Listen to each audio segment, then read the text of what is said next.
All right, Dr. Tyler Standifird, welcome to the show. Yeah, good to hang out for a little bit, Jason. Excited to chat. Yeah, I appreciate you coming on, taking the time. I first saw you last year at Open Forum when you did your talk, and that was prior to me getting more involved with Smart to Move. So I was gonna have you on regardless because I was super impressed with your information, and so it's really cool to finally sort of meet you and catch up. So this is gonna be fun. Yeah, no, I'm looking forward to it. Yeah, that's such a great event. That was my first time actually at Open Forum. So that was kind of the baptism by fire, right? Like throw me up on stage, my first time ever there. But so many bright minds in those rooms, so much to learn and share, and it's such a great event. Yeah, I've been there from the beginning. We started in a bar at one of the small like Muni there in Orlando, and it's grown to be, I think, probably one of the biggest teaching summits in the country now. So yeah, it's awesome. Pretty cool. All right, so let's start before we get into the cool stuff and the geeky stuff that we're going to talk about, which I'm really excited to hear about, and I know the listeners are as well. But let's get into your backstory a little bit for people that don't know kind of where you came from and how you got to where you are now. Give us a little lineage of, where did this all begin? Yeah, I mean, I would say like the beginning, right, would have had to have been just as an avid golfer, became obsessed with golf as a young child. So my dad played college golf one year and put golf clubs in all the hands of his boys. And we have a family trophy that we pass around, to the current winner, which I will say we played last week, Jason, and I came out victorious against my brothers. Nice. And honestly, educationally, I ended up kind of pursuing a degree to become a doctor, and just wasn't really excited about that field, and ended up as a senior in college. Like, what am I going to do? I'm going to graduate with a degree in exercise science. And where did you go to school? I went to the University of Utah in Salt Lake City. Okay. And I ended up taking a biomechanics class my senior year with a professor who literally made one comment that changed the trajectory of my life forever. And I'm going to give you the comment exactly as it came out of his mouth. Please. It was this: if I had any interest in the game of golf, I could be a rich man. And that was it. And I walked up to him after class and I said, hey, I am an obsessive golfer and I love biomechanics. And I said, what did you mean by that comment? Yeah. He said this. He said, Tyler, if you know golf, you know how stupid golfers are. They will pay any amount of money to get 1% better at their skill. And he said so much of it is related to biomechanics and the principles of biomechanics. He said, so if you can understand biomechanics and know golf, like you could do so many cool things in the world of golf. And so that was literally the moment where I said, I'm going to go get a PhD in biomechanics. So I TA'd for him one semester, got a master's degree, got a PhD, spent most of my time researching like orthopedic biomechanics, meaning I was working with old people walking up and down stairs. And it wasn't until probably the last 4 years here at my current university that I've been able to build up a golf lab and apply those same principles, right? It's all about human movement and force and motion. Right. I just got to pivot from a clinical population to, again, all those dumb golfers who just want to get better and are willing to uncover any rock to do it, right? Yeah. So Utah Valley University, is that correct? Yep. Yeah. So I've been a professor here, for 9 years, and what's cool about my university here is they really pride themselves on student experiences for research.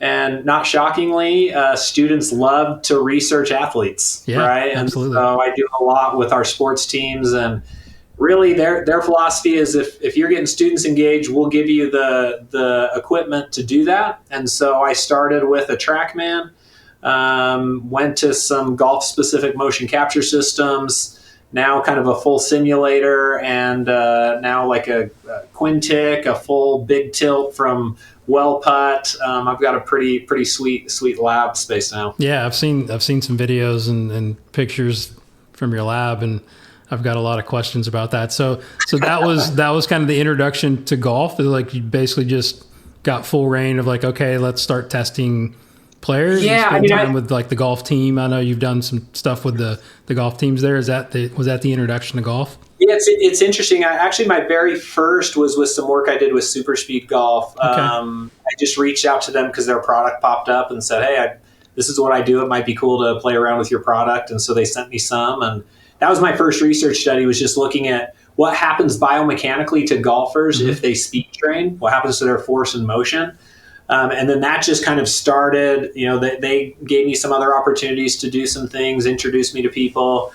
It's funny though, Jason, like the golf team, I was doing this stuff for probably 3 years before the men's golf coach came knocking on my door one day. And he's like, do you want to like work with the golf team a little bit? And I said, yeah, I'd love to. And so now it's a little bit we do research studies. We're finishing up one right now with some students on grip size and grip strength and kinematic and kinetic variables in the golf swing.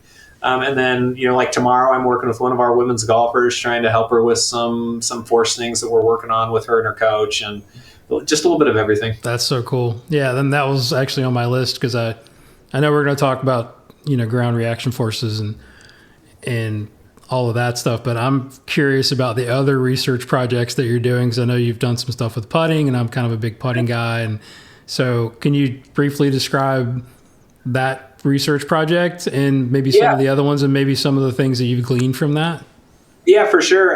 It's funny, literally, like I'm actively texting this second with the group who just finished up the study on the grip strength. We're pulling all that data right now. And preliminary, what it was is that we just tend to find that the faster players, the better players, just tend to have more isometric grip strength, right? If you makes sense. measure them on a dynamometer, they can squeeze harder.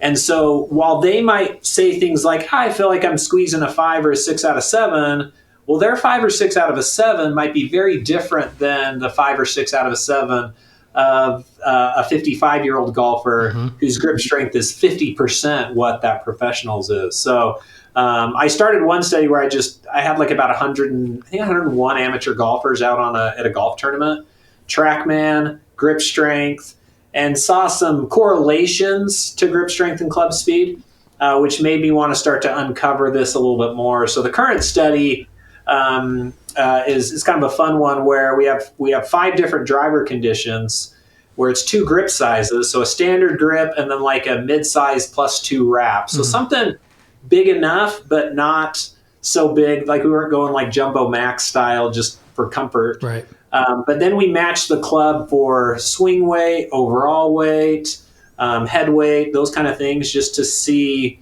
what happens to, again, all the TrackMan variables for sure, and then all the ground reaction forces and kinematics as well.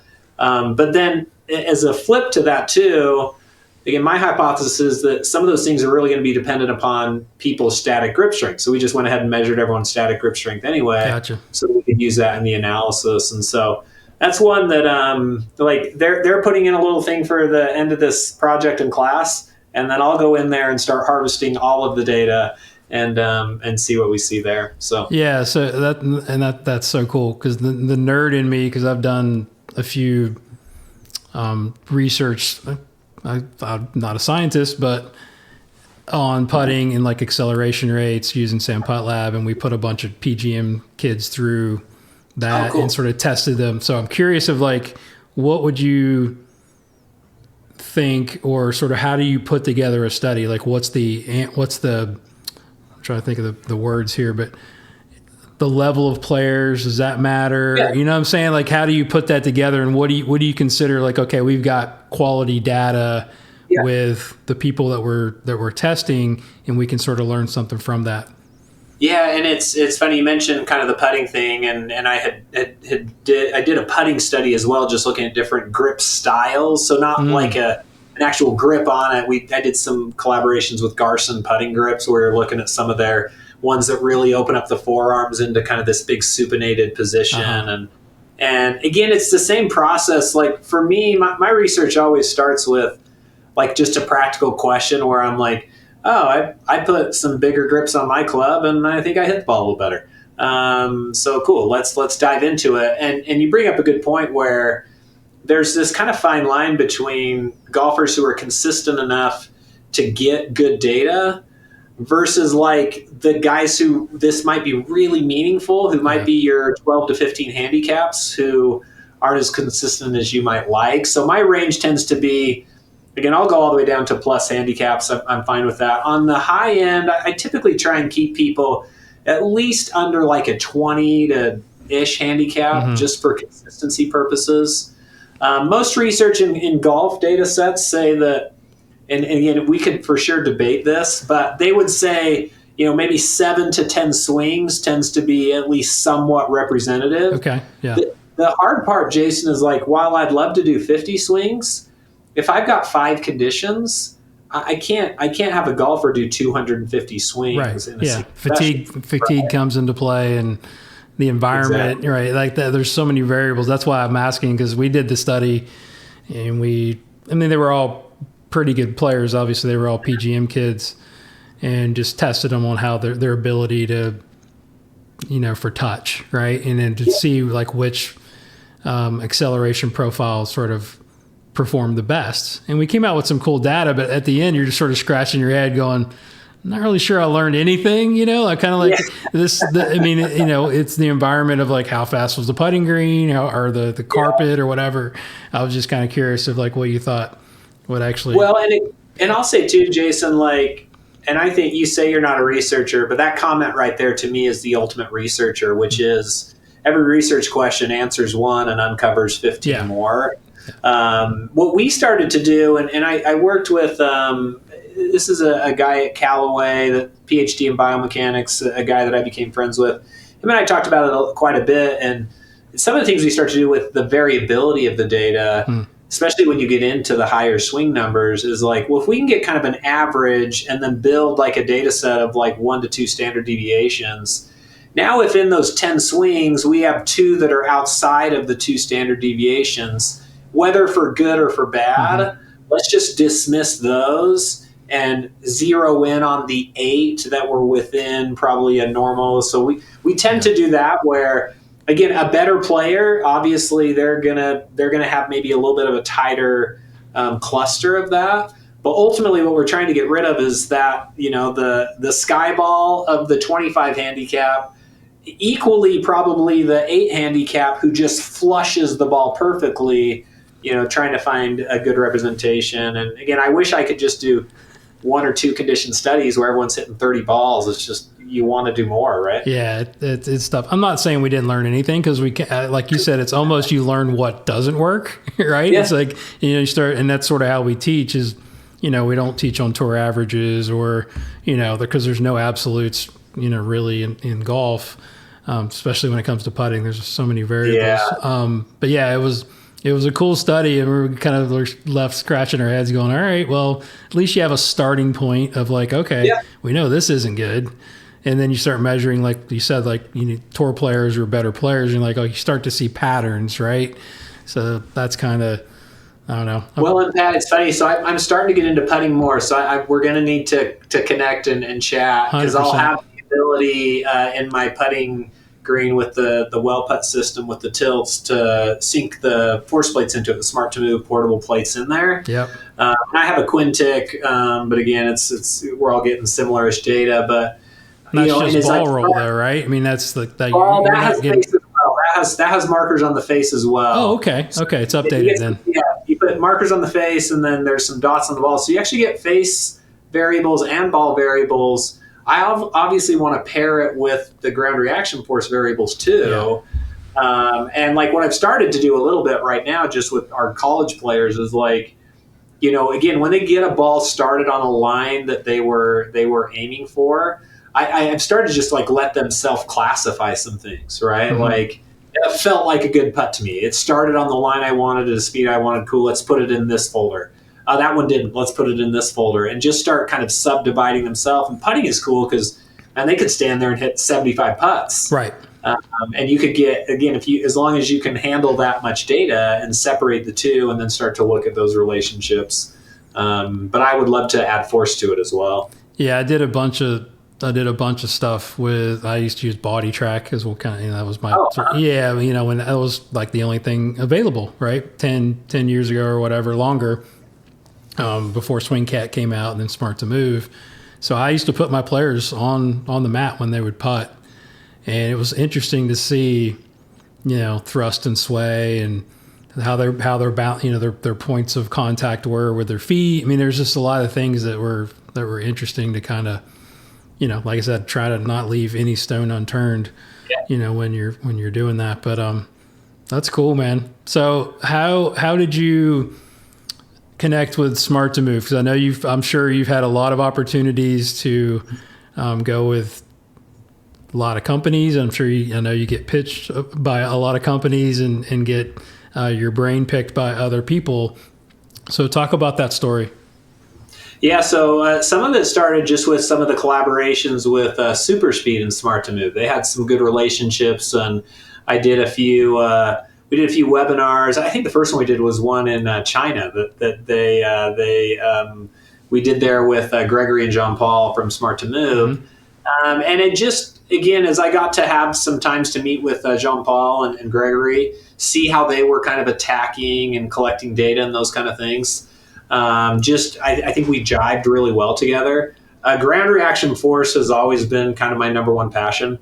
Even when I was analyzing our wrestlers, our basketball players, our volleyball players, it was always centered around how do they produce force. One of my favorite studies I did, Jason, was actually one that looked at ground reaction force production as it relates to sleep, quality and quantity of sleep. Okay. And so we would bring in our athletes, we would just give them a sleep survey, assess their sleep, put them on the force plates, and then they would come in multiple times, and we would just start kind of looking at what does quality and quantity of sleep do with ground reaction force? And, and of course, not shockingly, you would say, yeah, of course it influences it. Mm-hmm. But it's just like ground reaction forces, it's where I feel like I had the most experience.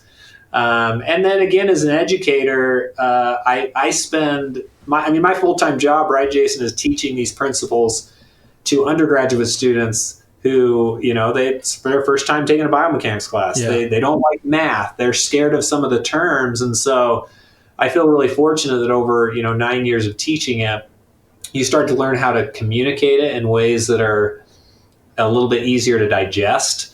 And what ended up happening is, Gregory at a PGA show, I think it would have been the 2023 PGA show, sat down with me and said, hey, we want to build some more education content. We want to focus on the U.S., and we think you'd be a great fit to help us do that. And that kind of started the ball rolling. And now I'm almost, 2 years in with them.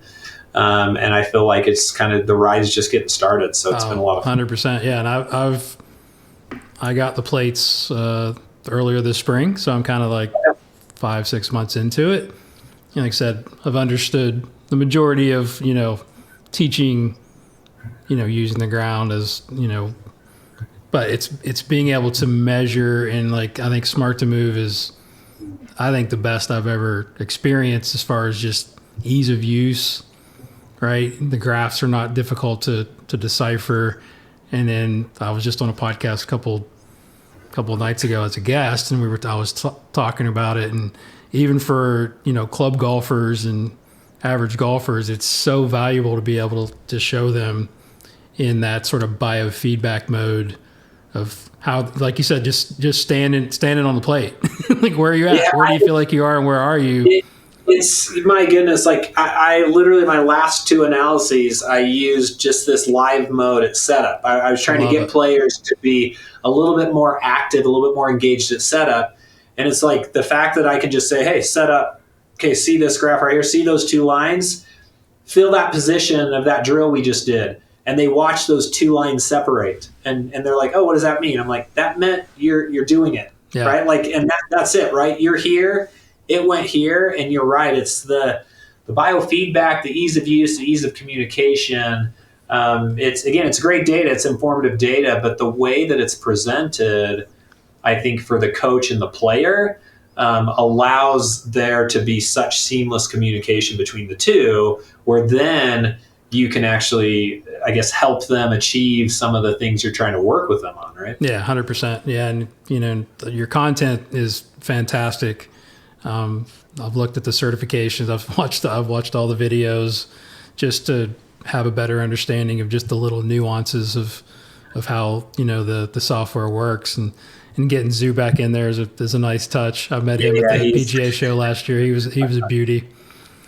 Yeah, he's man. I think that's kind of what has been really fun for me, honestly, Jason, is again, like 4 years ago I started in this journey of golf biomechanics, and now it's like these names that I've read about and looked up to and seen, like here I am in a video with, Jason Zubak, right? Thinking, what the heck am I doing in this video with Jason Zubak? And, why is he texting me?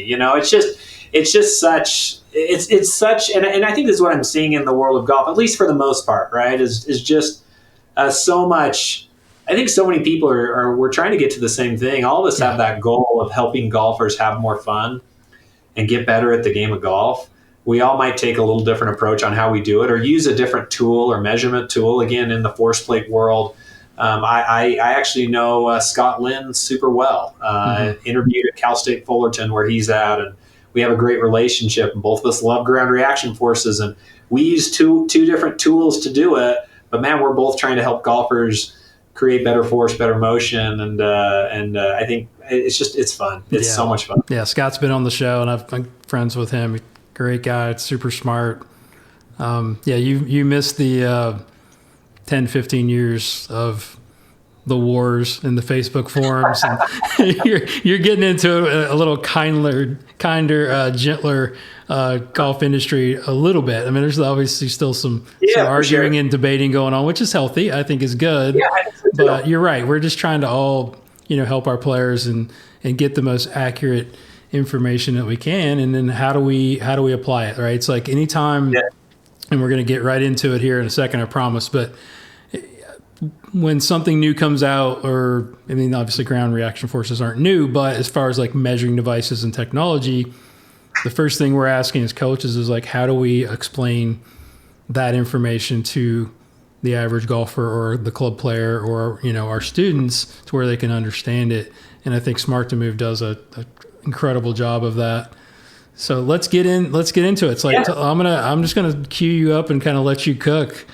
But sounds good. Yeah. So, talk about, the three forces or the things that Smart to Move measures. And then I've got tons of questions on, some of the things that you've talked about in your videos and in your content. So for sure. I'll just let you go with that. Yeah, cool. And again, I always like to describe it to golfers in the sense of like, there are kind of three things we're doing from a force standpoint. Why we create force both towards and away from the target. We create force both towards and away from the ball. And we create force kind of up and down. Those are those three forces. Now, forces are creating the linear movements in motion, right, in the direction that you're applying those forces. But the other thing that happens in golf, right, is we have these rotations or these torques. And when we can start to pair up some of these forces with what we'd say is an axis of rotation, or something that a body can rotate around or a limb can rotate around, then we can start to also create torques and start to look at how a golfer kind of rotates in the horizontal plane or around a vertical up and down axis. This is like that I'm tucking and I'm spinning, doing my 360s like a figure skater. We can start talking about how someone might move in the frontal plane. So again, I always like to depict this as like, think of like a little kid doing a cartwheel. Again, that's kind of that frontal plane motion or those frontal plane rotations that occur. And then the other way to think about it is actually, and this I'm seeing brought up a little bit more, are the sagittal plane motions. So this is that, like, I hate to just boil it down to early extension because I think flexion extension of the. But again, it's these flexion extension motions, these like kind of tilts away and towards the ball, which I think is a good way to think about it. And again, the way that Smart to Move, the way we kind of approach this educationally is there are some things we can look at in these forces. It's important to think about how big these forces are, so the magnitudes of the forces. And it may not always be that bigger is better, but we tend to want to see, especially for the club golfer, getting them to generate a little bit more force tends to be something that can be really helpful to them.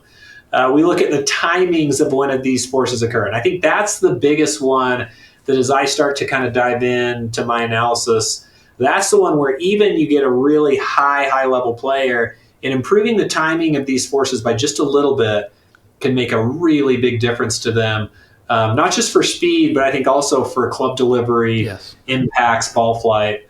So the timing of those forces are really important. Where you're actually pushing on the ground is a big part of it. Training the proper place to send the force in the feet, mainly to give you the best leverage, I think, to produce for those forces and torques that I talked about. And this is one too, Jason, where I would say, we tend to, I guess we got to be careful about putting every single golfer in the exact same bubble. Sure. Right? Yeah.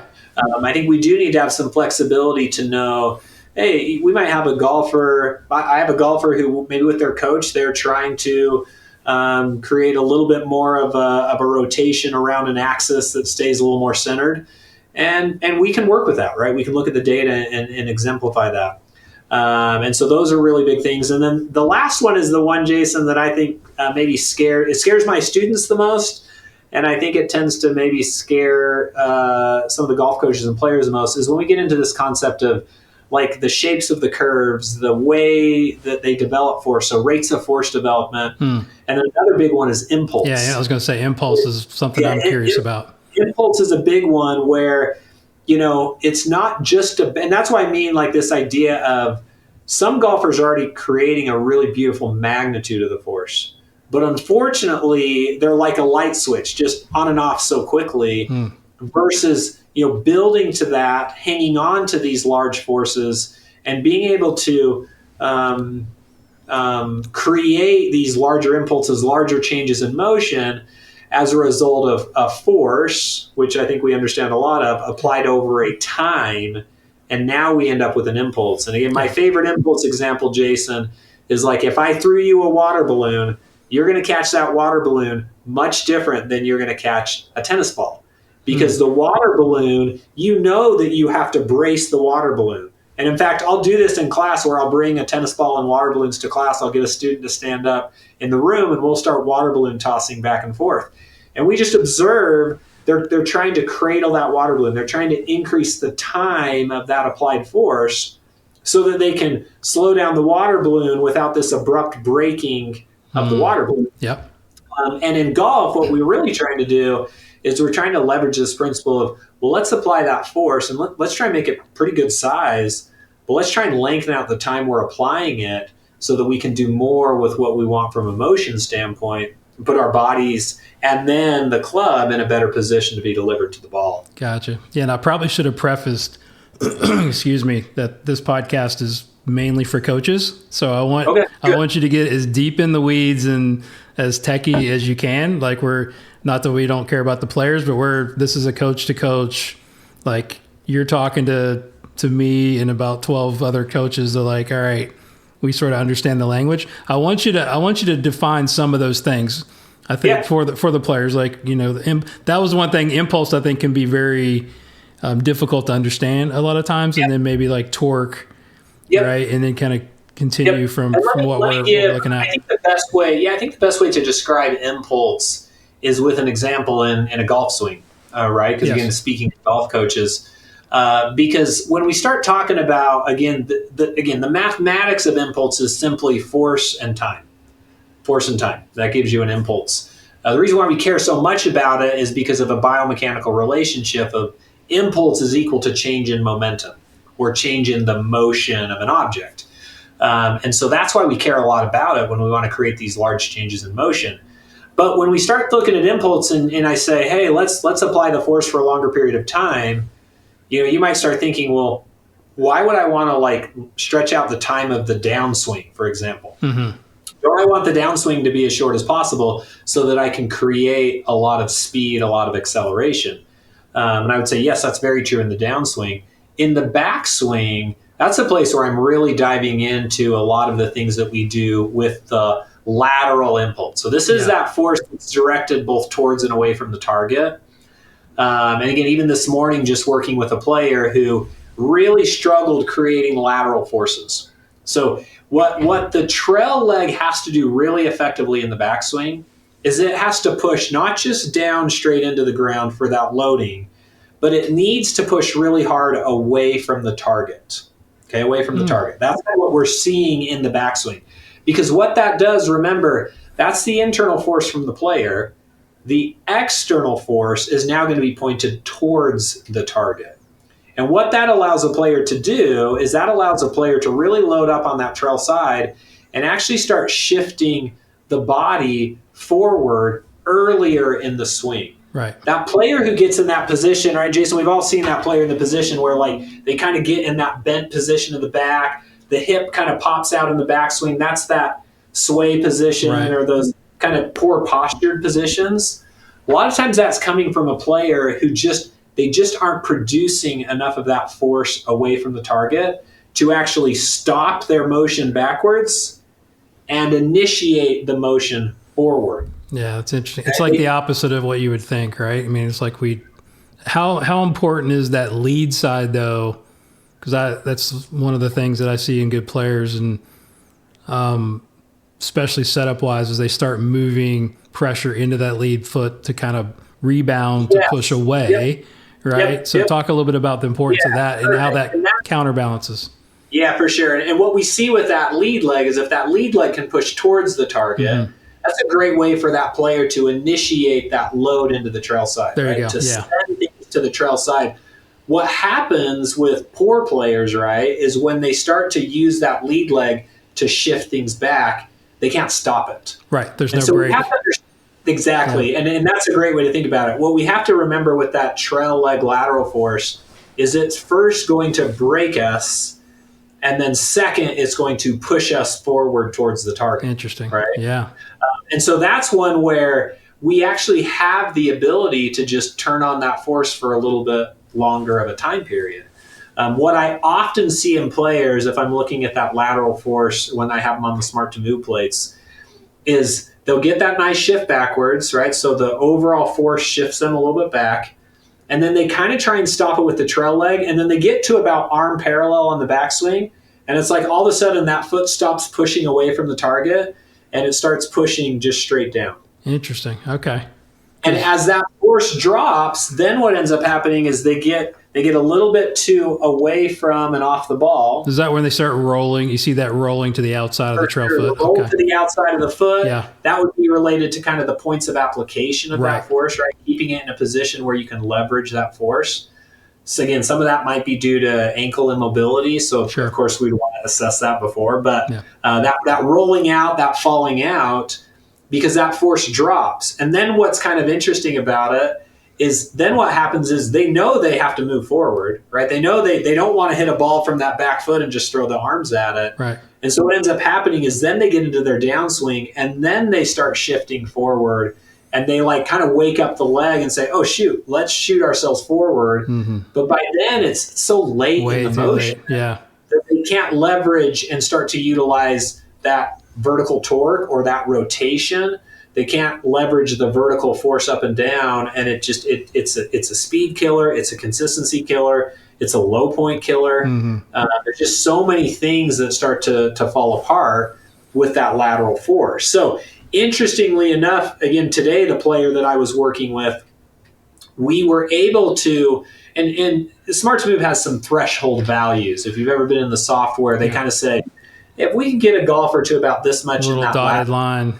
Exactly. And the lateral force threshold value tends to be right around 20%. And so the player I was working with this morning, he was sitting in the 11-12% range.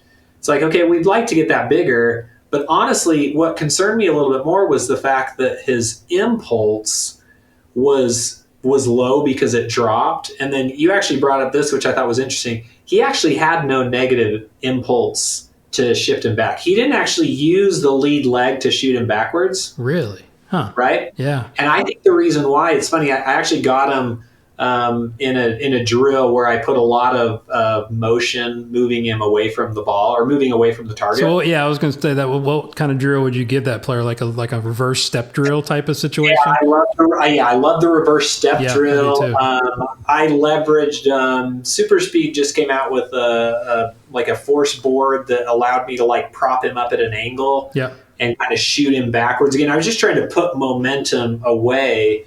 And it's funny how quickly he literally like 2 swings into it. He's like, I hate this. I hate this. And I said, Perfect. This is the drill you're going to do. There you go. Because if you liked it, all we'd be doing is saying, hey, good job. We found a drill that actually does exactly what you're already doing in your swing. So, but he was a player that, because he wasn't good at using the trail leg to break, he ended up just not using the lead leg to shift back, right? And so you start to look at the ground reaction force curves, and I think the more you start to look at them, there's some root cause somewhere where I might say to this player, oh, you know what, let's use that lead leg to just kind of get you going back, because we know we want to see that in a swing, at least for what he was trying to do with his swing, right? Which was he was trying to create more speed. But in reality, the reason why he would never do that is because he wasn't comfortable using the trail leg to break. And so we did some reverse step drills. We did some of these places where we kind of propped him up on a little bit of a slope that pushed him away. It's funny, I first saw this at a biomechanics conference 10 years ago, and it's this concept of assistive versus resistive. And again, it's probably been in the golf world for a long time, but they did it in the context of kids with cerebral palsy. So cerebral palsy kids get really bent. Their knees are bent, their hips are bent. They're like that golfer who's just, everything is low, right? They can't move off. And what a lot of researchers would do is they said, well, let's just assist them in that motion. If they're bad with the motion, let's just pull them up more. Let's just create this pull up. And then one researcher came in and said, what if we pushed them down more? Yeah, do the opposite. Yeah, that's kind of how I train with bands, is like pushing them the opposite direction, making them do the work, right? Yep. Yeah, the assistive is nice to get a feel. The resistive, like that. So once we got him doing some of the resistive, he's like, man, this is terrible. Again, I hate this. I hate this. I hate this. Sure, because he's never done it. And then the other thing, too, is that he wasn't very active laterally at setup. And so I will have to say, this is something that I think probably all good golf coaches are stealing things from other coaches that then make sense in their head. So I remember seeing this drill with John Eisman, who's up in Virginia. Other people have probably done this drill, but John is the person that I saw it. And I saw him throw a towel down on a slick ground and create a lot of tension with that towel at setup. Again, whether that started with John or someone else, I'm not sure. But that's where I saw it. And all of a sudden, I'm like, light bulb moment for me, working with the other athletes. I'm like, basketball players set up much more aggressively with the ground. Volleyball players do. Soccer players do. Why don't golfers, right? Why are golfers just lazy? And then they think of the initiation of the use of the ground as the movement of the club. And I think what they need to think about is, let's initiate the contact with the ground and then move the club. There you go. And so we did some stuff that way. And what was cool is we did get his lateral force to get up to 20% from the 13 or 14. But equally as important to me was the fact that we were able to grow his impulse by about 15 to 20%. Oh, wow. Right? So that was allowing him to create a better quantity motion of that swing. And for him, again, club speed was kind of what he was trying to do. Even working through some of these drills, thinking very technical, we saw about a 2.5 mile per hour jump in club speed just by feeling that lateral working a lot more in the swing. So I've become pretty obsessed with that trail lateral impulse, because I think I just think it kind of sets the platter to let the other forces feast, right? Yeah, that's something that's changed, from a 2D perspective, because for so many years, we just taught with video of that sort of, from 1 to 3, movement, where we always thought sway, pelvis sway was bad. I mean, you look at, Oberg is like, he's shifting way off the ball with his pelvis. I mean, that's kind of become, now it's like, oh, wow, I don't have to like just turn my hips right away, right? The AP force doesn't happen that soon. Yeah. So it's like, I get some of my players that just like push hard into that right side as hard as you can. And then, then they'll catch, as I call it, catching. They'll catch that pressure and then start to push up and rotate. And it definitely sets you up for all the speed generation you can do in the downswing. So that's really cool to hear that. For sure. You mentioned something there and you mentioned this idea of some of the other terms we talked about with some of the torques and vertical torques. You talked about this AP. I think, again, the AP is kind of a cool one too, where so AP forces are forces towards and away from the ball. Those are the two forces that when we combine them together with the trail leg and the lead leg around this axis of rotation, that tends to be up somewhere through the center of our body. Again, it migrates a little bit, but think about it like I'm doing that rotation. When players get really like too much AP too early, they tend to just turn forever, and that vertical torque graph stays negative like forever and ever. And again, that's something where I've started to look at. So again, a vertical torque, or the negative would be rotation away from the target, positive would be rotation towards, generally speaking. I've started to look a lot at that impulse value as well. So if we go to kind of where the forces wake up, again, for most people, it's when the club's kind of moving, and we go all the way to impact, I start comparing the negative impulse to the positive impulse to see, how long are they generating an impulse or a tentative movement of motion away and rotating away from the ball, and then how much quantity do they get going back towards the ball. And man, the very best players, they're stopping that away from the ball much sooner than our amateur golfers. Again, I love this on the smart to move curve. I'll go to that curve and I'll just watch where it crosses zero. Yeah. I'll just watch where it turns from negative to positive. And again, really good players, I mean, that negative to positive is like arm parallel in the backswing. It's crazy. Sometimes it's that early, and our fastest players are there. Maybe a little bit after that still for really good players. But man, our amateur golfers, it's like, because we've been afraid of sway, we've introduced this like forever turn away from the target, which then they have to they end up being so late in the turn that now we get that slapping coming across. And so that's where, like, again, grooving that, you have to have AP. I don't want anyone to say like, no, yeah, it's like, it depends on the demo, right? Because a lot of my older guys need more, but I understand what you're saying is we get over rotators and like it almost costs them speed. And they almost get too much deceleration too early, and it's kind of a rarity. But that's actually a really cool conversation because most people are trying to do it. Not to mention the torque stuff too. I've worked with a couple of golfers who have some like back issues.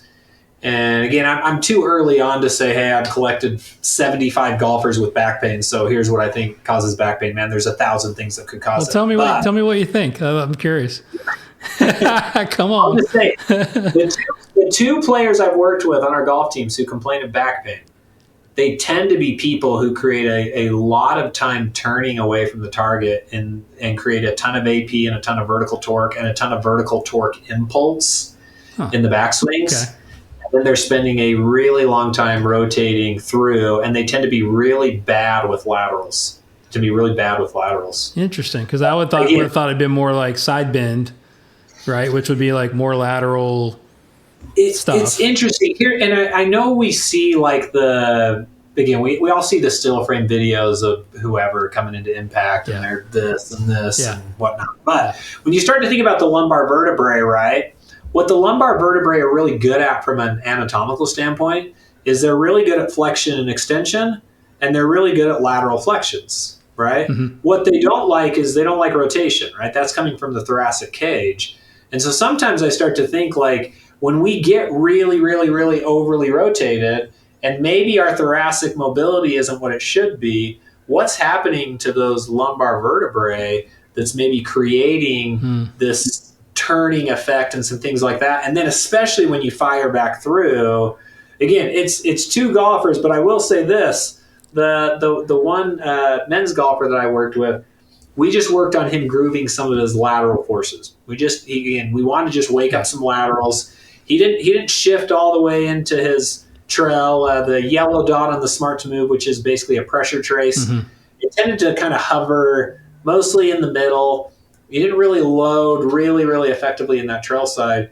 We got him a little bit cleaned up in the lateral, got him building a little bit more. And after he finished that day, he just kind of looked at the TrackMan. He's like, Tyler, I just hit 50 drivers and my back feels great. Wow.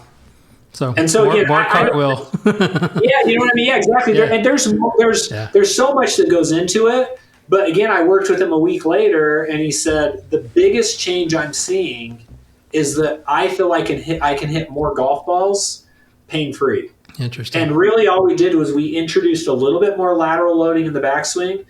We didn't turn off his AP. We just said, hey, let's sacrifice maybe a little bit of AP in the name of a little bit more lateral, and getting that. I think it's more about creating the proper ratio of the two, right? Yeah. But that was kind of an exciting one where I'm thinking, okay, mental note, let's start classifying these people as my two back pain players, right, and start to kind of just building data sets. Yeah, it's changed definitely the way I look at golf swings, for sure, and especially more because I was, always trying to get everybody to rotate, which I want them to have that, but the way they get there, and I've learned a lot of this from, I don't know if you know John Tattersall. He's done a lot of studies on, it's really, really smart coach, and he's big, like get him to shift and get him to like push up, and that creates a lot of that AP torque that in the right time.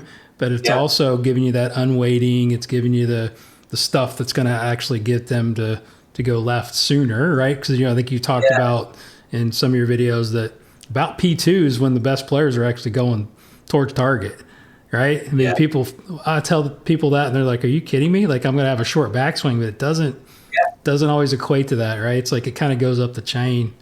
Yeah, for sure, and it's you start getting professional players on these plates, fast players on these plates. You show those to, like, again, your club golfer as a coach, and it's like it's mind blowing to them. And maybe our goal isn't always to get them there, but man, if we can move them a little bit earlier, good things are going to happen. 100%.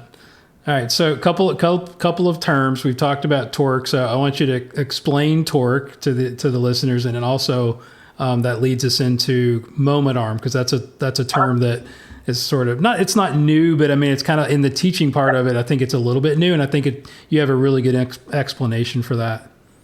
Yeah. So again, in torque, I always start with the mathematical way that we calculate torque, which is two quantities. It's a force and a moment arm, right?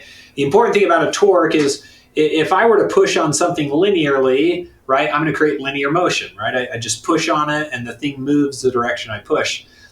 When I want to create rotational motion, or things that spin, a door swinging on an axis, a joint moving up and down, in order to do that, I have to create a torque.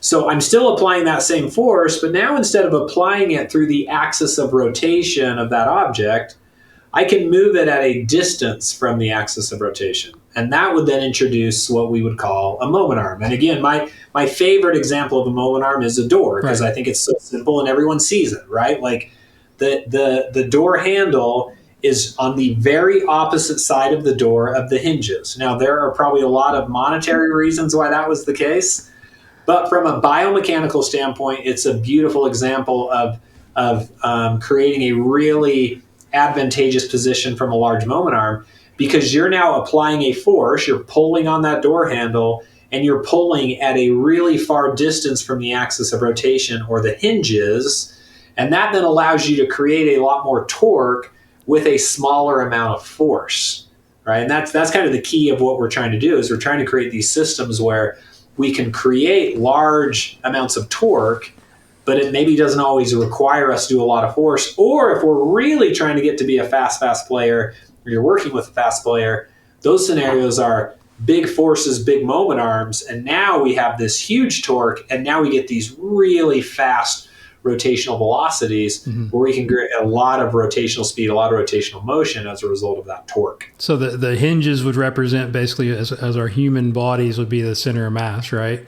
So getting the center of pressure as farther away from the center of mass in the golf swing is super important to creating that torque. Yeah, it's this is a cool one from a biomechanical standpoint. The reason why is this, right? When you start to think about, again, we could say just a representation of center of mass, and again, I don't think we need to get so lost in the semantics, but again, if we think about how we shift, we start to think about, when we talk about this vertical axis that we're rotating around, right? That pole doesn't just stick right through the middle of us. It actually is going to kind of shift based on where that center of pressure is shifting. So what's really interesting about it, especially when we start to think about rotation, is as we start using those AP forces to create torque, what happens is as we start sending force towards the lead leg early in the downswing, what happens is we're shrinking the moment arm for the lead leg and its ability to produce that type of torque. And we're creating a larger moment arm for the trail leg, right? But we know that in the downswing, it is the lead leg that's the driver, right? Yes. Things get off the trail leg, it's the one that's producing it. So it creates a really kind of cool concept, because in that scenario, then what's happening is we get this really high anterior posterior force, or hopefully we do, from that lead leg. And even though the moment arm's small, we can create a really nice rotational torque that way. The other thing that's cool about the way torques work is that in biomechanics, we would term this what's called a force couple, which is the idea where these 2 feet actually aren't working in opposition of each other. They're working together. So they're pushing in opposite directions.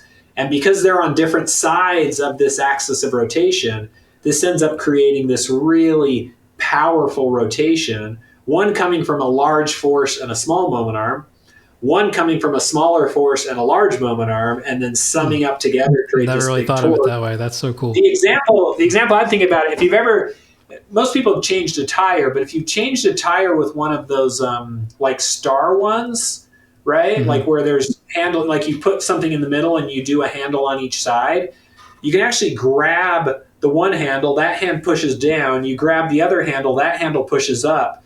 And because you're on opposite ends of that axis of rotation or the lug nut, you get both of those things working in conjunction with each other. And so that's actually what our feet are doing. Yeah, I know you've mentioned in some of your videos about with the AP force, how both feet need to be sort of doing the same work, where that graph crosses at the same time, as opposed to, like you say, you see some where the right foot's doing more than the left, or the left's doing more than the right, then that causes some issues.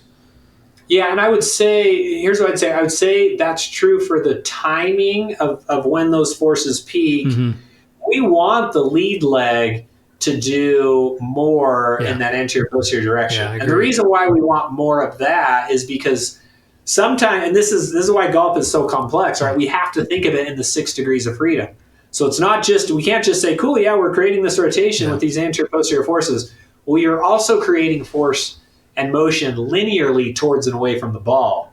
And so because that trail leg is pushing away from the ball, again, that's the golfer's internal force, the reaction force pushes them towards the ball. The lead leg is going to push towards the ball to get a reaction force pointed away from the ball. Right. We want that overall linear force to be pointed away from the ball so that we can create the space to actually deliver the hands. And so again, I think it's just a cool biomechanical concept where, like, being able to shift pressure forward earlier and get it closer to the lead leg is a beautiful way to say, hey, this trail leg is going to apply less force because I want it to apply less force.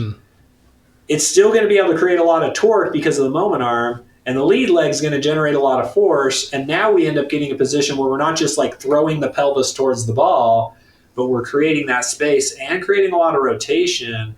It's just kind of a cool principle versus, again, those players that maybe tend to send force too late to the lead side. And now what happens is now they actually don't have to be quite as active with the lead leg to get a big torque, because remember, the moment arm is related to that center of pressure, and so it's going to be shifted back more.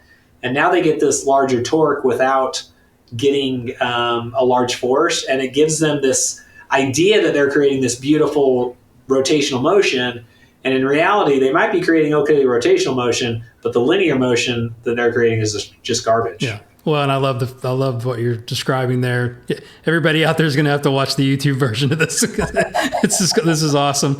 But creating that room and space, right? It's like people that, our golfers that come to us say that they feel trapped. It's not a hands and arms problem or a club problem. It's usually their body's in the way, right? So forces are moving in the wrong direction, or they're moving in opposing directions to where they're not creating enough space to get that look. But ultimately, we just have to have room to deliver the club into the ball. I mean, yeah, for sure. Yeah. And I sometimes think too, like Jason, as at least I've interacted with players who've come in and done these assessments, like we just, for whatever reason, we've become so obsessed with the vertical up and down. And the vertical up and down is great. Don't get me wrong. Yeah. I'm a big fan of big vertical forces, right? Like, let's create vertical forces. But I think if all we do, like we just went over some really key things that the trail leg does in addition to just pushing straight down, that the lead leg does in addition to pushing straight down, we have to be able to do some of these other things. And I think that's something, Jason, where again, is like my background is in exercise science. So I exercise physiology, training the body. Like, remember, these ground reaction forces are coming as a result of the internal forces from our body. So from the muscles and our muscular capacity in the body. So when you start to think about what your lead leg can do, well, if you send it 210% vertical force, and again, this is going to be just rough numbers, but I think it exemplifies the point. If you send it 210% in vertical and you only have the capacity to maybe do 220% with that leg, that means you only have 10% to go around for an anterior posterior and a lateral. And so all of a sudden you've sacrificed some of these other key things in the name of just being able to push vertically. And so I think that's where we've got to figure out how these things balance together, and helping them understand that it might be okay for my 210 to go to 190 if that means my AP can go from 10 or 12 all the way up to 30. That's going to create the space I'm looking for in the swing. Yeah. So take us through, let's kind of like have some application here, right? If we had to like just have a golfer in front of us and say, what are, I mean, obviously everybody's different, but I mean, if we had some generalities of what we like to look for in the backswing, talk about the point of contact of the feet, the kinetic sequence, again, what Smart to Move measures, which I think is really, really good. And then how they transition into the lead side, and because everybody's like, well, what creates rotation, right? I mean, we've talked about the lead foot, which I'm kind of fanatical about how that lead foot works and how it helps to go vertical and rotate. Can you kind of take us through what you would say is a good scenario of what you see in good players? Yeah, for sure. So I would say when we start talking about kinetic sequences and where those forces should go, again, what we typically like to see, and I always like to, with that lateral force on the trail leg and that total lateral, that's the force we want to see peak first. We want to get that force peaking first because, again, it's the thing that's going to stop the back and help the forward. So I always say, like, where's a good place for that force to peak? Gosh, probably somewhere, ideally before you finish the backswing, around transition. If you're getting into the downswing where that force is peaking, I think you have a lot of like issues. P4.5 when it's like kind of coming out of the top. Yeah. And I'm thinking like again, better players are going to peak that even earlier, right? We might see some players peaking that at P3, P3.5, those kind of positions. Okay. So I always, and what I generally see with golfers is that force is too late. So like, that's just, let's build that force earlier. Let's build it bigger. This is why I do a lot of drills with counter rotations where they have more time to build that force so they can start feeling that force building early. I know some people will probably, argue or think different things. I know every player might have some different places where they like to push on the ground. What we have to do with where we're pushing on the feet, we have to create, I call it like or Start to Move has it as a line of pressure, which is basically the idea of if you're always pushing in the exact same location on both feet and you have a perfectly square stance with no flare, nothing like that, all that happens is that line of pressure just simultaneously moves up and back in the feet. And you can't leverage the position of actually saying, hey, I'm going to create a center or a point of application in the trail side that is a little bit closer to the hill relative to where the lead is. And there's lots of ways we could do this, right? There's golfers I've seen that, if you've seen a golfer that's like, man, I feel a lot better when I can drop that trail leg a little bit. Sure. Right? Well, all they're really doing is saying, I like to push from the balls or the front of my feet.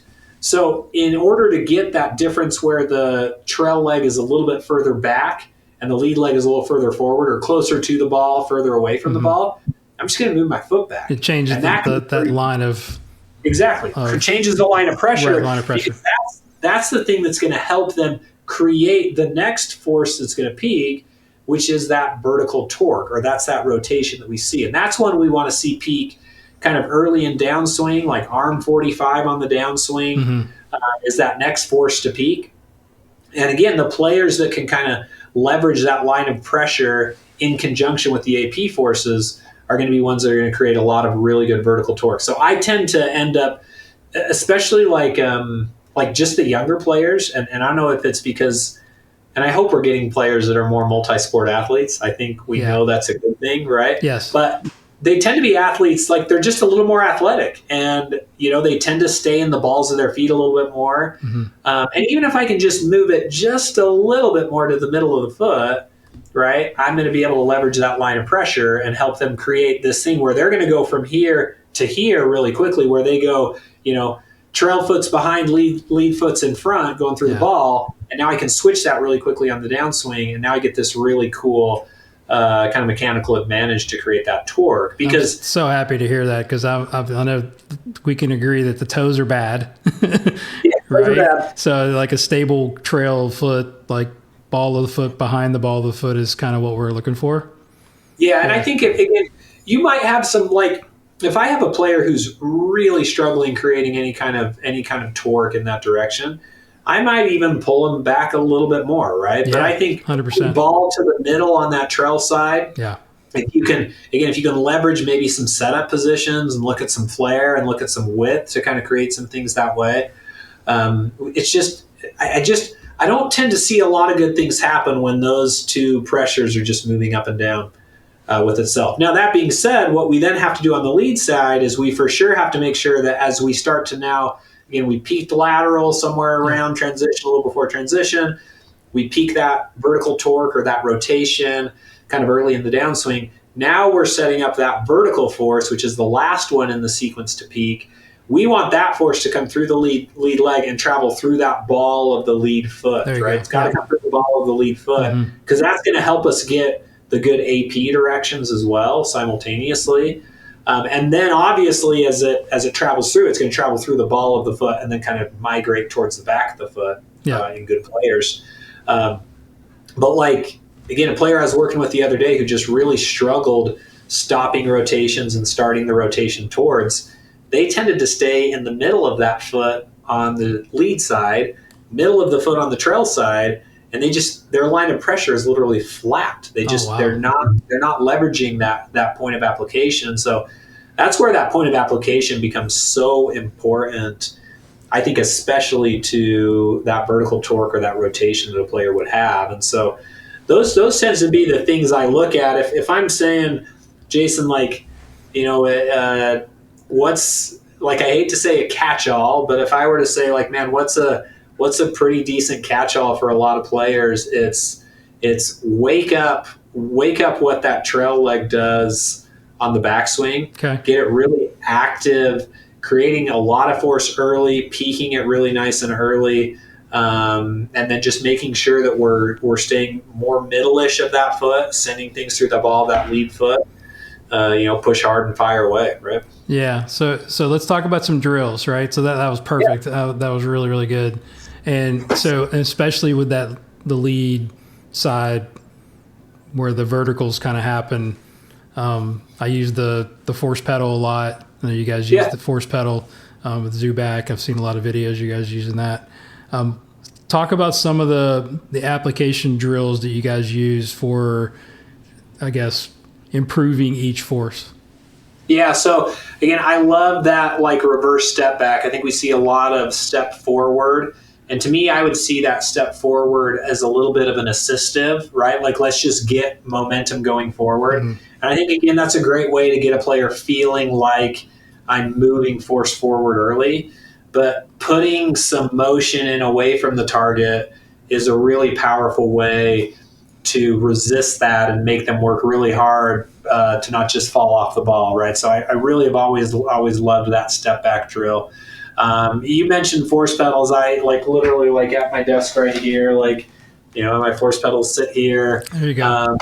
I use them myself in the middle of the day when I'm standing up. I love them because sometimes just training a good point of application can work wonders for golfers. And I would say, especially if you're a coach that works with a junior golfer, like, I feel like there would be nothing better. I don't know. I can say that because it's my own opinion, right? So okay. I can have this opinion, right? My opinion would be that as you start getting these junior golfers that are just getting into golf, teach them where to push on the feet, right? Yeah. Because if you can teach them where to push on the feet, I think that there's such a potential for them to do it in the right directions, do it in the right timing, create the right magnitudes. It's like, man, I would be throwing junior golfers on force pedals like crazy. So I love to leverage force pedals on that trail side, right? I'll throw one underneath kind of the inside middle of that foot where they have to really push down really, really hard to the inside and kind of create that eversion position in that trail ankle. Again, if they have the proper mobility, that's one that I really like. If you use that in conjunction with a force pedal under the ball of the lead foot, that's a really great way to train those points of application. I think those things are really, really good. I tend to capture drills. So again, with the exercise science background, I like to test physical capacity and compare it to what they're doing on the force plates themselves to know if the drill should be like purely mechanical or physical or a hybrid of both, right? Can you give us an example of that? Yeah, so an example might be, and again, a player I was working with, I measured her vertical jump, right? So, and that's something literally just standing jump standing vertical jump, right? She had a standing vertical jump that was 22 inches. And you guys might be like, I don't know what 22 inches means. So here's what it means. The average on the PGA Tour is probably somewhere between 23 and 24. The LPGA Tour is probably somewhere between 16 and 20. Okay. So she can jump 22 inches. Like she would sometimes send me box jump videos of her jumping like 48-inch box jumps, right? I'm like, there is a lot of vertical power here, right? And then you put them on the plates and you notice their vertical force is 140% of your body weight. So to put that in context, the threshold value in the Smart to Move plates is 165%. Yeah. If you want to be a fast player, I think getting into the 185s up to 200 is really important. And so that's something I do a lot, Jason, where I've done a really simple task. I mean, heck, you could use a piece of tape in your teaching bay, have them put some tape up, jump up, put some new tape up, tape out a tape measure and say, hey, you jumped 12 inches. Well, if you jump 12 inches, it's probably okay that your vertical force is 140%. Gotcha. But if you jump 22 inches, you got some in the tank. We got a ton in the tank. Yeah. And so that's where now kind of unlocking how they do these drills. So again, these are some great drills that I learned from Jason and some of my time with him down at TPI. So some of these like reverse golf jump drills where we've got like kind of hands up and we're trying to like let the legs drive the hands. Tends to be one. That's not a motion that most people are really comfortable with. Again, because when this player was doing all the box jumps, it's always arms down, hands down, arms up, hands up. I have thought it would be fun to do a study, and in fact, I've got a study in the spring that I'll probably throw this in, where I'm going to be assessing vertical jumps on my force plates. I'll probably actually have them do like a no hand jump, a swinging up hand jump, and a like driving hands down. I love that. Let the legs drive the hands and just kind of start to see what I see and that kind of data. So I think that's kind of one where then you're just trying to help them feel some of those vertical forces. So how did you unlock her verticals? Like what did you do specifically to? Yeah, so for her it was a lot of force pedal under that lead side. Right, a lot of force pedal under that lead side, just feeling that push. So when do you tell them to, or describe to them when you want them to push? That's a great question. I mean, I try and tell them to push as early as they possibly can. What if they make a backswing that's about waist high and they push and then they don't swing it back? Honestly, most people if they did that for a drill, they'd probably take a real swing and it might be okay, right? Yeah. Like I mean, I want them to feel like I want a good vertical force to be peaking at like arm parallel on the downswing, right? Yeah. I think unfortunately, and even if it's a little bit early, if our main goal is speed, even a little bit earlier. So she was again a player that like it was late, it was low, and so it's like okay, let's get to some of these positions here, create this shift forward, and then with my foot under that force pedal, let's push really hard, get that leg to straighten. And then the arms come down. And what I actually did with her is I actually like stood behind her as she'd get in that position. And I would literally like, as she gets here, I would just like hold her arms up. I love that. Yeah. Because I'm like, she just had a tendency if she just wanted to throw arms and then push. Yeah. I'm like, no, I'm going to hold your arms right here, because even when she would do the drills, like she'd do the first 2 drills and the arm would stay high. And then all of a sudden, like 2 drills later and her arm's down here. I'm like, no. Like, let's keep arms up, push real hard with that. And then the other thing, interestingly enough, and this is something that I've talked to with some of my buddies, Ryan Robillard, who's up in Canada as well, great coach up there, good friend of mine. Him and I started talking about this concept of like, well, let's just jump fast, right? Let's jump fast. And so sometimes just that stimulus of, hey, let's do some of these jumping drills, let's do some of these drills, but let's worry about not jumping high, but jumping as fast as we possibly can. Would that be the impulse category? Exactly, yeah. Because on the downswing, remember, the only way you're going to leverage impulse in the downswing is if you start applying that vertical force super early in the downswing. In fact, that first study that I was talking to you about, the variable that I pulled that was the most highly correlated to club head speed was the lead leg vertical impulse between club, like where the club transition and changes direction, that's where I detected it, and club vertical in the downswing.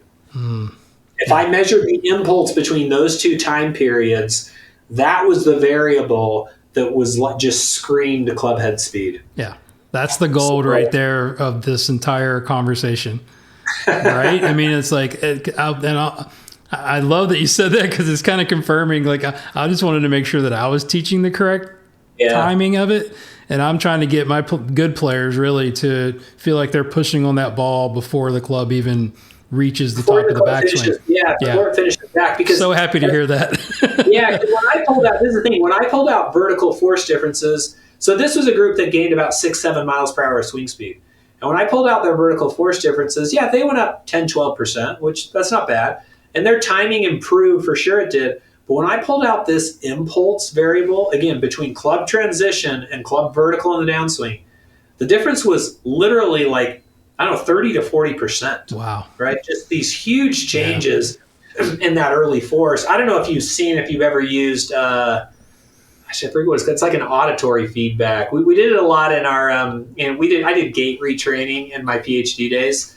And sometimes we would put like a light dog shock collar on someone's ankle. Oh, really? If they were producing force a way we didn't want them to, we would just like beep them, and they would just like feel a buzz or hear a beep. Yeah. I have seen some. I've got one on my dog. It looks like things we might start doing with our golfers. But this one, it's like a disc, kind of like the force pedal, but it's hard, and it basically clicks. Oh, yeah. I know exactly what you're talking about. Yep. Right? Sometimes that auditory feedback, like you start telling that golfer, like, hey, I want to hear that click before your arms ever come down. Yep. It's like, wait, what? Right? Yeah. Like, no way I'm producing speed at that point, or we're producing vertical force at that point. And you are if you're creating a lot of speed. I like that. Yeah, just another cue. So cool, man. So what else would you say about Smart to Move? I think we've covered pretty much everything. Got some good drills, got some application. Like I said, the timing is, I think, as important as the force itself. Yeah.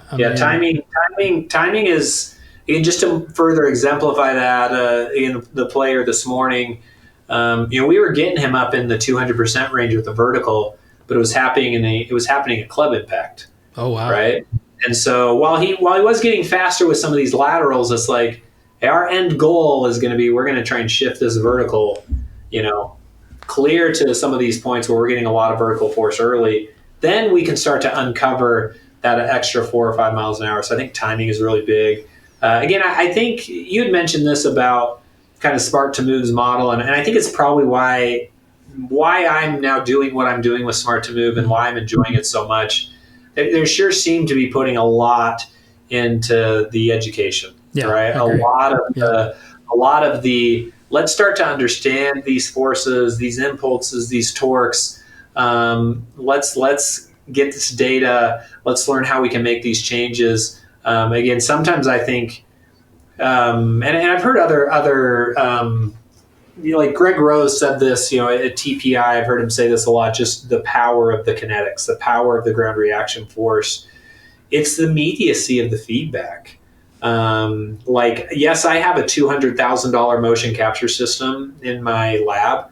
And I've had the same conversation with Scott Lynn before, where him and I both say, like, that system turns on when we're doing research. Right. When we're doing hardcore research and want to look at everything, that system turns on. When a golfer comes into our lab and we have 45 minutes to spend with them to get them moving better, swinging faster, being more efficient, uncovering something that might help an injury, a club delivery, him and I both had the conversation. They're on the force plates. Yeah. And we're getting that data in real time. We're putting them through drills. We're putting them back on the force plates to make sure those drills work. And I think that's kind of that hard thing to do, where like we've got to just, and myself included, right? Like you've got to pull your head out of the sand a little bit and say, if that drill I've been using for 20 years to fix this thing is not fixing the thing that it is, maybe I need to look at some different ways to do things. And what it might be is that drill's just doing something that you didn't, wow, I actually was using that drill to do this, and I see these things on the force traces. Not to mention, Jason, right, every body's going to be a little bit different. That's right. And so I think that immediate feedback of we've uncovered a good progression for you. It's been incredibly fun for me to use kind of my passion of force with golf, and I'm new, right? I'm just feel like I'm scratching the surface, and hope I can just keep doing this for another decade or two and find out more and more and more, and hopefully help golfers get even better. Oh, that's so cool, man. It's like you're doing incredible work, and I'm glad to finally connect with you. And me being involved in the company now, being a force plate owner, I hope that we can continue helping each other and build that relationship. So I can't thank you enough for your time. And before we close, I always ask one question. I got a lot of personal development questions, but I won't bore you with today. But one of them that everybody has to answer is, and this could be, it doesn't have to be any golf related. It could be personal, which I would actually prefer, is if you had a gigantic billboard and you had to get a message to billions of people around the world, you could put anything on it, a mantra, a quote, a saying, a picture. What would your billboard say and why? Ooh, man, that is a great question.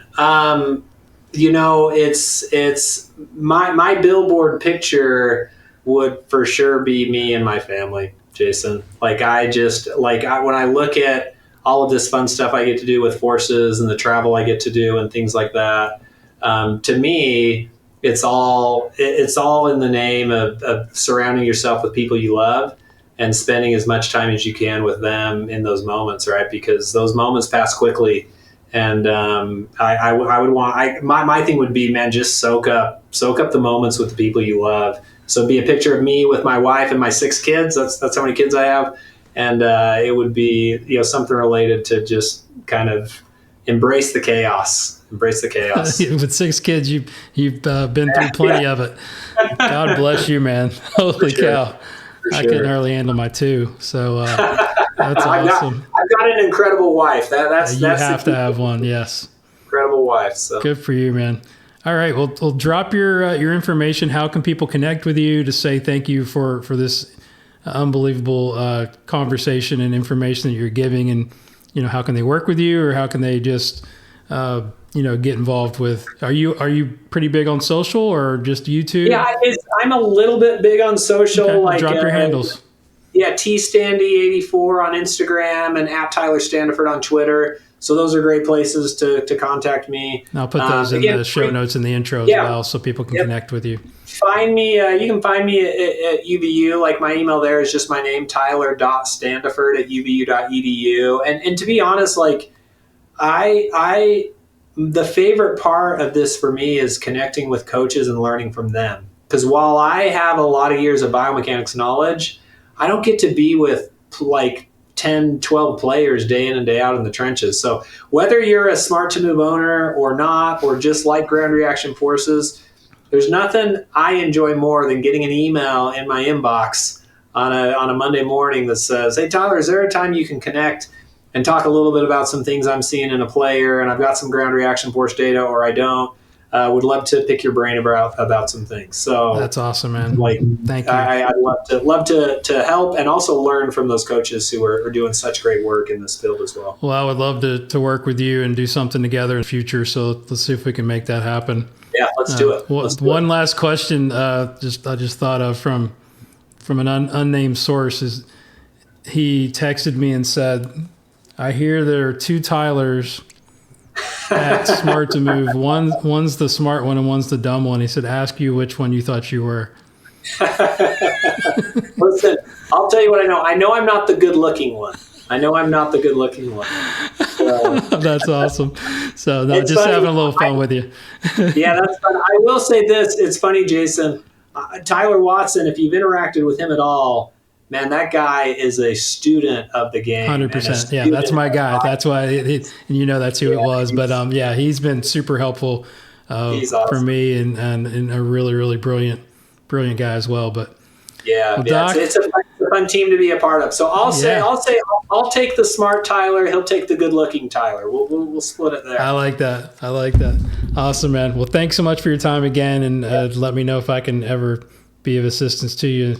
And when we get this out, I will send it to you so you can share it around. And, awesome. Keep up the great work, and I really appreciate what you're doing for golf and for other coaches. Yeah, thanks, Jason. Appreciate it. That was a lot of fun.